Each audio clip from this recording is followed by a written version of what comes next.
Kecelakaan maut terjadi di Cilacap, Jawa Tengah antara mobil sedan dengan truk box, tepatnya di Jalan Raya Wanareja Majenang, Desa Adimulya, Kecamatan Wanareja pada Sabtu, tanggal 23 Oktober tahun 2021.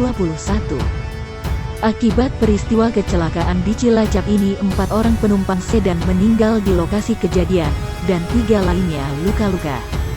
Dilansir dari Kompas TV. Dari video amatir warga ini tampak mobil box dan sedan ringsek setelah mengalami tabrakan. Kecelakaan ini terjadi di Jalan Raya Desa Adimulya, Kecamatan Wanareja, Cilacap, Jawa Tengah.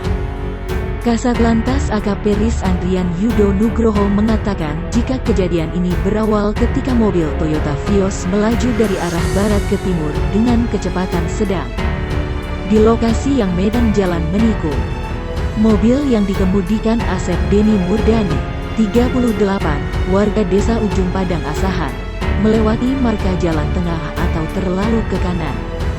Bersamaan, dari arah berlawanan, melaju truk box yang dikemudikan Dedi, 39, warga Kecamatan Karangbahagia, Kabupaten Bekasi.